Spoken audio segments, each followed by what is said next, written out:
안녕하세요. 상한가 주식 가이드의 차트를 읽는 남자 차익남입니다. 오늘도 정말 중요한 종목 하나 준비했습니다. 바로 한미글로벌인데요. 한미글로벌은 1996년에 설립된 건설사업관리 전문기업으로 국내 최초로 건설사업관리 기법을 도입했습니다. 미국 파슨스와의 전략적 제휴를 통해 설립되었으며 건설사업 전반에 걸쳐 기획, 설계, 시공, 감리, 유지관리 등을 종합적으로 관리하는 역할을 하는 기업입니다. 시작하기 앞서 해당 영상은 8월 12일에 녹화된 영상임을 안내드립니다. 최근 한미 관세 협상 과정에서 흥미로운 변화가 감지되고 있습니다. 바로 원전 분야에서의 협력 강화 논의가 본격화되고 있다는 점인데요. 지금까지 조선업, 반도체 등 다양한 산업에서 현지 투자 전략이 논의되어 왔지만 이번에는 원전 분야가 새롭게 주목받고 있습니다. 한국의 원전 기술력은 세계적으로 인정받고 있죠. 반면 미국은 현재 이런 기술력을 자체적으로 보유하지는 못한 상황입니다. 그래서 미국 측에서는 한국 기업들에게 미국 내 원전 관련 공장 건설을 제한하고 있는 상황이에요. 특히 두산에너빌리티의 경우 미국에 실제 제조 공장이 없는 상태에서 원전 핵심 부품들을 공급하고 있거든요. 체코 원전 수주 과정에서도 중요한 변화가 있었습니다. 웨스팅하우스와 한국 측 간의 지적 재산권 분쟁이 협력체제로 전환된 것이죠. 웨스팅하우스는 원전의 원천 기술을 보유하고 있는 미국 기업입니다. 하지만 실제로 원자로나 핵심 설비 제조 능력은 제한적이에요. 그래서 대부분의 실제 제조 작업을 한국 기업들에게 하청을 주고 있는 상황입니다. 뉴스케일 파워라는 미국의 SMR, 즉 소형 모듈 원전 제조 기업이 있는데요. 이 회사에 두산 에너빌리티가 지분 투자를 했고 뉴스케일 파워가 원자로 제조를 맡기는 곳이 바로 두산 에너빌리티입니다. 최근 뉴스케일 파워 관계자들이 두산의 창원 공장을 직접 방문했다는 소식도 들려오고 있어요. 이런 움직임들을 보면 한미 원전 협력이 단순한 기대감을 넘어서 현실적인 협력으로 발전하고 있다는 걸 알 수가 있습니다. 자, 그런데 여기서 흥미로운 얘기가 나오고 있어요. 현지 공장 건설보다는 아예 웨스팅하우스를 인수하는 것이 어떻겠냐는 논의가 나오고 있다는 겁니다. 이런 논의가 나오는 배경을 이해하려면 웨스팅하우스와 한국 간의 복잡한 역사를 알아야 합니다. 원전 주기기라는 것은 정말 무거운 중량물이거든요. 새로운 공장을 짓는다는 것은 사실상 도시를 하나 새로 만드는 수준의 대규모 투자가 필요해요. 그래서 국내에서 제작해서 수출하는 것이 가장 효율적이고 비용적으로 효과적인 방법이죠. 미국에 새로 공장을 짓는 것보다는 차라리 웨스팅하우스를 인수하는 것이 더 현실적일 수 있다는 판단이 나오고 있는 이유입니다. 사실 웨스팅하우스 인수 얘기는 예전부터 계속 나왔던 얘기예요. 웨스팅하우스가 경영난으로 여러 차례 매물로 나왔던 적이 있거든요. 2005년도에는 일본의 도시바가 인수했고 2017년에는 브룩필드가 인수했어요. 그때마다 한국도 인수를 검토했지만 결국 성사되지는 못했죠. 이번에는 한번 제대로 해보자는 목소리가 나오고 있는 배경이 바로 여기에 있습니다. 사실 웨스팅하우스 인수 논의가 나오는 데는 복잡한 배경이 있어요. 지난 40년간 한국과 웨스팅하우스 간에는 지속적인 지적 재산권 분쟁이 있었거든요. 1987년부터 시작된 이 관계를 살펴보면 당시 한국은 컨버전 엔지니어링이라는 미국 기업으로부터 원전 기술 이전을 받았습니다. APR 1400 같은 우리나라 원전 기술의 기초가 바로 이때 마련된 거예요. 그런데 이 컨버전 엔지니어링이 나중에는 ABB라는 회사로 인수되고 다시 웨스팅하우스가 ABB로부터 이 사업 부문을 인수한 겁니다. 그래서 원래 기술 이전 계약은 컨버전 엔지니어링과 체결했지만 웨스팅하우스가 인수한 후에는 웨스팅하우스가 이 권리를 주장하게 된 거죠.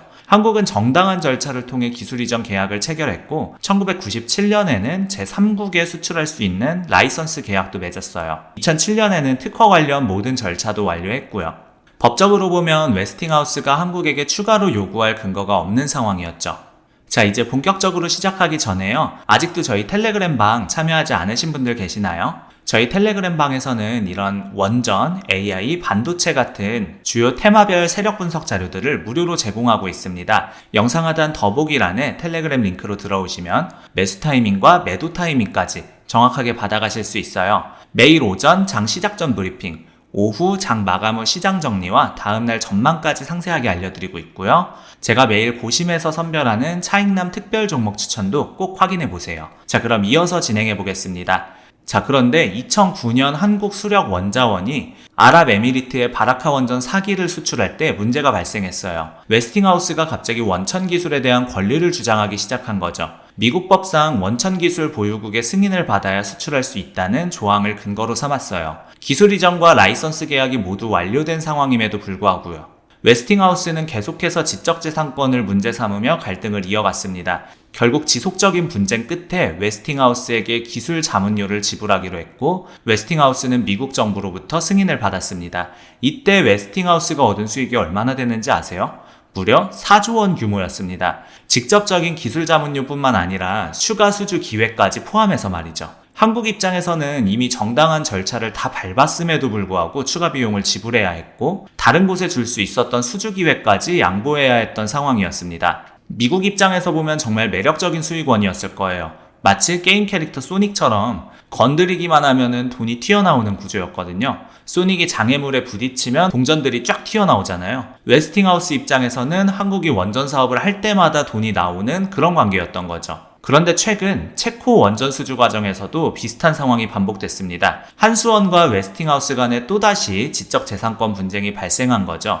신규 원전 건설 최종 계약을 앞두고 웨스팅하우스가 또 권리를 주장했고, 결국 협업 방식으로 매출을 나눠 갖는 것으로 해결이 됐습니다. 이런 패턴을 보면 웨스팅하우스는 설계 역할만 하고 실제 핵심 설비 제조는 대부분 두산에너빌리티에 맡기면서도 지속적으로 추가 수익을 요구하는 구조를 만들어 왔다는 걸 알 수 있어요. 정리해보면 이렇습니다. 첫 번째로 1987년 기술 이전 계약할 때 돈을 냈습니다. 두 번째로 1997년 라이선스 계약할 때 또 돈을 냈어요. 세 번째로 2009년 바라카 원전할 때 기술 자문료와 매출을 또 줬습니다. 네 번째로 이번 체코 원전할 때도 또 협업이라는 명목으로 매출을 나눠줬어요. 계속 돈을 주고 있는 상황인 거예요. 미국 입장에서는 진짜 황금알을 낳는 거위 같은 존재였을 겁니다. 그렇다면 웨스팅하우스 인수합병이 실제로 가능할까요? 미국 입장에서 웨스팅하우스는 지속적인 수익원이거든요. 한국이 원전 사업을 확장할 때마다 추가 수익을 얻을 수 있는 구조니까요. 이런 황금알을 낳는 거위의 배를 과연 가를까요? 최근 일본제철의 US 스틸 인수 사례를 보면 더 명확해집니다. 일본제철은 원래 제시했던 인수 가격을 무려 10배나 올려야 했어요. 처음에는 14억 달러였는데 최종적으로는 140억 달러를 제시했거든요. 그것만으로도 부족했어요. 추가로 10년 동안 생산 능력을 축소하지 않겠다고 약속해야 됐고, 기존 직원들의 고용도 보장해야 했습니다. 만약 생산량을 줄이려고 하면 미국 정부가 거부할 수 있는 권한도 줬어요. 그런데 여기서 끝이 아니었습니다. 가장 놀라운 조건은 황금주를 발행해서 미국 정부에게 주겠다고 한 거예요.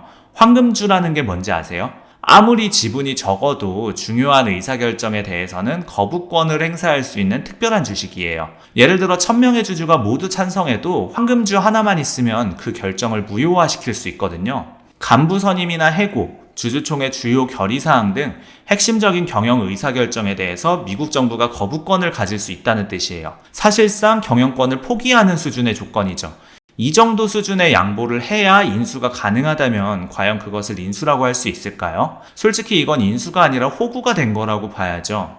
제가 보기에는 웨스팅하우스 인수보다는 협력체제를 강화하는 방향으로 갈 가능성이 높습니다. 미국 입장에서는 지속적인 수익원을 포기할 이유가 없고, 한국 입장에서는 과도한 조건을 수용하면서까지 인수할 실익이 크지 않거든요. 대신 원전 협력이 확대되면서 관련 기업들이 함께 수혜를 받는 구조로 발전할 것 같아요. 그렇다면 우리는 어떤 기업에 주목을 해야 될까요? 바로 이런 협력 과정에서 실질적인 수주와 매출 증가를 기대할 수 있는 기업들입니다. 최근 한미글로벌이 루마니아 체르나보다 원자력 발전소 1호기 설비 교체 및 인프라 건설 사업의 PM 업무를 수주했습니다.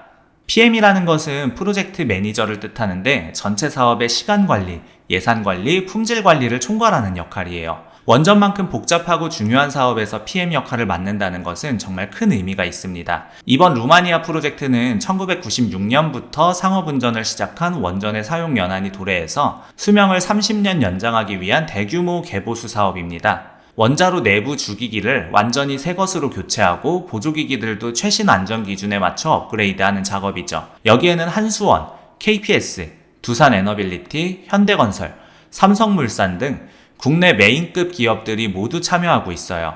한수원은 전체 기술 자문을, KPS는 정비 전문 업무를, 두산에너빌리티는 주기기 제조를, 현대건설과 삼성물산은 건설 공사를 각각 담당하고 있거든요. 이런 대형 프로젝트에서 한미글로벌이 PM을 담당한다는 것은 정말 긍정적인 신호입니다. 자, 구독자 여러분들도 이런 좋은 정보 놓치지 않으려면요, 구독과 좋아요 버튼 눌러주시고요.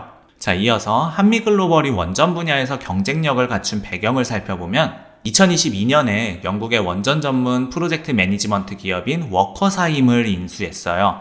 워커사임은 원전 건설 사업 참여 경험이 풍부한 전문 기업이었거든요. 이 인수를 통해 한미글로벌은 원전 분야에서의 전문성을 크게 강화할 수 있었습니다. 한미글로벌은 1996년도에 국내 건설업계에 PM, 즉 프로젝트 매니지먼트 기법을 처음으로 도입한 기업이기도 해요. 건설 프로젝트 관리 분야에서는 정말 오랜 경험과 노하우를 가지고 있는 회사죠. 국내 산업 선진화를 이끌어온 근본 있는 기업이라고 할 수 있겠습니다. 현재는 전 세계적으로 사업을 확장하고 있는 글로벌 기업으로 성장했습니다. 원전 건설에서 PM 전문 기업의 역할이 왜 중요한지도 한번 설명을 해드려 볼게요. 일반 건설과 달리 원전은 훨씬 복잡하고 까다로운 공정을 거쳐야 합니다. 안전성이 최우선이고 규제기관의 승인과 감독도 엄격하거든요. PM 기업은 전체 공정 계획을 수립하고 일정을 통제하는 역할을 합니다. 정해진 시간 내에 정해진 예산 범위에서 프로젝트가 완료될 수 있도록 관리하는 거죠. 또한 각 시공사의 품질과 안전을 점검하고 원자력 규제기관과의 소통과 보고 업무도 담당해요. 납기 지연 위험, 비용 초과 위험 등 모든 리스크를 사전에 파악하고 관리하는 것도 PM의 중요한 역할입니다. 발주처 입장에서는 이런 복잡한 업무를 전문 기업에 맡김으로써 훨씬 효율적으로 프로젝트를 진행할 수 있어요. 한미글로벌의 강점 중 하나는 해외 매출 비중이 높다는 점입니다. 지난해 국내 건설 경기가 침체였음에도 불구하고 매출의 절반 이상을 해외에서 달성해서 안정적인 실적을 유지했어요. 이는 한미글로벌이 단순히 국내 시장에 의존하는 기업이 아니라 글로벌 시장에서 경쟁력을 인정받고 있다는 증거입니다. 특히 원전 분야는 전 세계적으로 확장되고 있는 시장이거든요. 탄소 중립 정책과 함께 원전에 대한 관심이 다시 높아지고 있고 기존 원전의 수명 연장 프로젝트도 지속적으로 늘어나고 있어요. 한미글로벌의 최근 실적 추이를 보면 2022년 매출 약 3,744억 원, 2023년 4,129억 원, 2024년 4,248억 원으로 꾸준히 성장했습니다. 영업이익은 2022년 307억 원에서 2023년 296억 원으로 소폭 감소했지만 2024년 339억 원으로 반등하면서 개선 흐름을 확인했습니다. 2025년 1분기에도 매출과 영업이익이 각각 20.3%, 16.5% 증가했습니다. 해외 사업이 크게 확대되었는데요. 연결 기준 해외 매출 비중은 2023년 28.4%에서 2024년 57.9%로 상승했고 2025년 1분기에도 50% 이상을 유지했습니다. 해외 매출액은 원전 인프라를 포함한 해외 프로젝트 확대에 따라 수익성 개선 가능성은 열려 있습니다. 투자 관점에서 한미글로벌을 평가해보면 현재 실적 대비 기업 가치가 상당히 저평가되어 있다고 봅니다. 원전 협력 확대라는 큰 흐름 속에서 실질적인 수혜를 받을 수 있는 기업임에도 불구하고 시장에서는 아직 충분히 평가받지 못하고 있는 상황이에요. 현재 주가는 박스권에서 움직이고 있는데 제가 기술적 분석을 해본 결과 시장 전체가 하락하더라도 18,000원 정도가 하단 지지선이 될 것으로 보입니다. 이는 과거 지지선 역할을 했던 가격대이고 거래량 분석상으로도 이 구간에서 매수세가 유입될 가능성이 높거든요. 큰 변동성보다는 안정적인 흐름을 보일 가능성이 높아서 시장이 불안할 때도 상대적으로 안전한 투자처가 될 수 있을 것 같아요. 한미 원전 협력은 단기적인 이슈가 아니라 장기적인 트렌드로 봐야 합니다. 미국의 원전 정책 변화, 탄소 중립 정책, 에너지 안보 등을 종합적으로 고려하면 원전에 대한 관심과 투자는 계속 늘어날 수밖에 없어요. 특히 SMR 같은 소형 모듈 원전 기술이 상용화되면서 기존 대형 원전과는 다른 새로운 시장도 열리고 있고요. 한국은 이미 이 분야에서 세계적인 기술력을 인정받고 있기 때문에 앞으로도 지속적인 협력 확대가 예상됩니다. 물론 몇 가지 리스크 요인도 고려해야 돼요. 첫째, 미국 정치 상황 변화에 따른 정책 변동 가능성이 있습니다. 하지만 원전은 양당 모두 지지하는 정책 분야라서 큰 변화는 없을 것 같아요. 둘째, 웨스팅하우스와의 관계에서 예상치 못한 갈등이 재발할 수도 있어요. 하지만 최근 협력체제로 전환된 분위기를 보면 과거와 같은 심각한 분쟁은 피할 수 있을 것 같습니다. 셋째, 원전 사업 자체의 긴 프로젝트 기간과 복잡성으로 인한 지연 위험이 있어요. 하지만 이는 모든 원전 관련 기업이 공통으로 안고 있는 리스크고 한미글로벌 같은 전문 PM 기업의 역할이 더욱 중요해지는 이유이기도 합니다. 한미글로벌에 대한 투자 전략을 정리해보면 단기적으로는 한미 원전 협력과 관련된 뉴스나 추가 수주 소식에 주목해야 돼요. 이런 이벤트들이 주가 상승의 촉매가 될 수 있거든요. 중장기적으로는 원전 시장 전체의 성장과 함께 꾸준한 성장을 기대할 수 있습니다.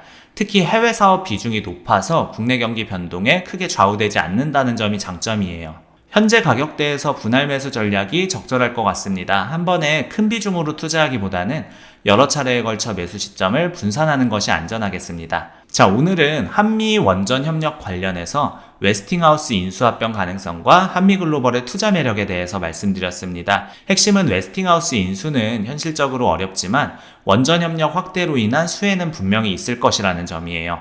그리고 그 수혜를 받을 수 있는 대표적인 기업 중 하나가 한미글로벌입니다. 실적 대비 저평가되어 있고 글로벌 경쟁력은 갖추고 있으며 원전 분야에서의 전문성도 인정받고 있는 기업이거든요. 물론 투자는 항상 신중하게 접근하셔야 되고 개인의 투자 성향과 리스크 감수 능력을 충분히 고려하셔야 됩니다. 자, 우리 구독자 여러분들 중에서 주식을 할 때 어떻게 기준점을 잡아야 될지 잘 모르겠다 하시는 분들 있을 거라고 생각이 듭니다. 제가 텔레그램방 무료로 운영하고 있는데요. 여기서 각종 종목이나 오전 오후 시황 브리핑, 기초적인 주식 교육, 그 외에도 리포트 자료들 다 올려드리고 있습니다. 우리 구독자 여러분들 위해서 무료로 운영하고 있는 곳이니까 안 들어오시면 손해예요. 영상 하단에 더보기란이랑 고정 댓글에 텔레그램방 링크 남겨놨고요. 채널홈에도 이렇게 텔레그램방 링크가 있습니다. 꼭 이 혜택을 받아가셨으면 좋겠습니다. 아직도 구독을 눌러주지 않으셨거나 새로 방문해주신 분들은 구독과 좋아요 눌러주시면 더 돈 되는 정보, 더 도움되는 주식으로 보답드리겠습니다. 짧게나마 응원 댓글 달아주시는 분들 덕분에 영상 제작하는 데 있어 큰 힘이 되고 있습니다. 조금만 시간 내셔서 짧게라도 댓글 달아주시면 감사하겠고 우리 구독자 여러분들의 수익 하나만을 위해 여러분들이 돈을 벌어야 제가 돈을 번다는 모토로 앞으로도 항상 꾸준히 정진해 나가도록 하겠습니다. 지금까지 상한가 주식 가이드의 차트를 읽는 남자 차익남이었습니다. 감사합니다.